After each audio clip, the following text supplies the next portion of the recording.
We're back after our Euro holiday. F1's back after a 3-week mini break. It's the Belgian Grand Prix. Let's go.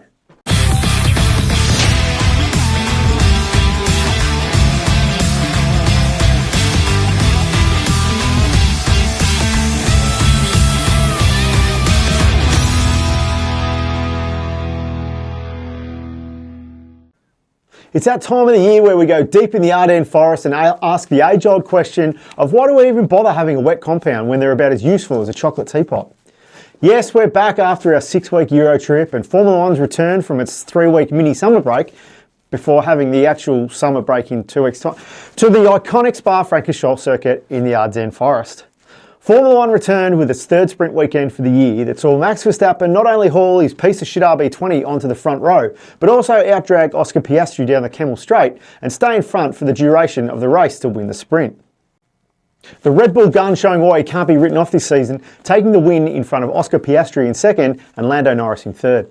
The Saturday action didn't stop there though, with a gripping quali session later on in the day seeing Lando Norris pip his teammate for pole with Ferrari superstar Charles Leclerc and his upgraded Ferrari in 3rd.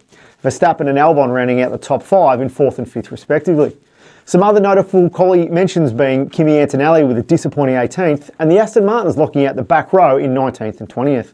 Lewis Hamilton, whose suspension upgrade was obviously put in upside down, continued his ordinary weekend with a shocking 16th position, narrowly avoiding getting out-qualified by future McDonald's cook in Franco Colapinto. To the race, and the sunny skies of Saturdays were replaced with miserable grey skies and rain, or what the English would call a good summer's day, for race day. Pre-race, it was obvious to everyone that this one would be starting under the safety car, and just as you guaranteed day to follow night, when it rains in modern F1, you guaranteed a safety car start. After the initial formation lap, they all followed the safety car into the fast lane of the pits, and that's where they'd stay for the best part of 80 minutes. With the skies overhead starting to show some breaks in the clouds, fans would have been happy when after 4 laps, the safety car pulled into the pits and on lap 5 the race proper could get underway. Norris, with his now trademark fluffed start, couldn't shake Piastri heading down the hill into Eau Rouge, and as the duo whipped up the other side of Raidillon, the Aussie was able to pull out of the slipstream and take Norris comfortably before the braking zone into Les Cons. With the track drying, it wouldn't take long before the first stops to switch to a dry tyre. Piastri pitted on lap 12, forcing Norris to stay out an extra lap, and when he did come in, another slight error by just missing his pit box made for a slower stop, meaning he'd rejoin 9 seconds adrift. With Lando going for a hard versus Piastri's mediums, we were in for another edition of who could make their tyres last the longest. Meanwhile, after his disastrous qualifying, Hamilton was picking off backmarkers easier than an American high school student with a grudge to bear, climbing 11 spots to 6th. Not a bad effort after starting in pit lane. Leclerc and Max battled for the last podium position for much of the race, with the Monegasque driver holding off the 4-time world champion for a much-deserved 5th podium of the season.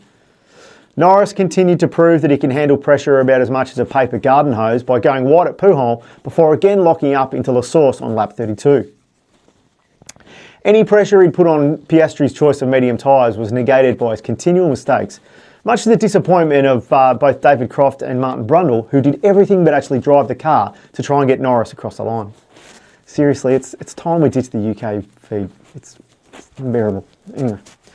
Another lock-up into La Source on the penultimate lap, all but assured Piastri his first win at Spa and his 6th win of the season, and first in 4 races. So for the 4th time this season, it's 2 McLarens and a Ferrari on the podium, with Max in 4th, Russell in 5th, and Albon back in the points in 6th. A good result for the Williams driver. A crucial win for the Australian, and one that helped steady his championship tilt, with 1 race to go before the summer break. Some cool stats to come out of this race for Oscar too.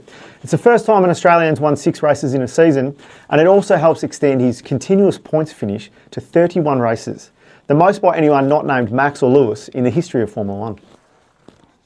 So after 3 weeks, we go again, this week at the Hungarian Grand Prix from the recently revamped Hungaroring.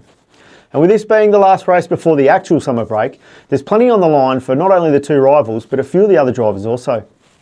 After starting the season strongly, Kimi Antonelli needs to bounce back with a good result here.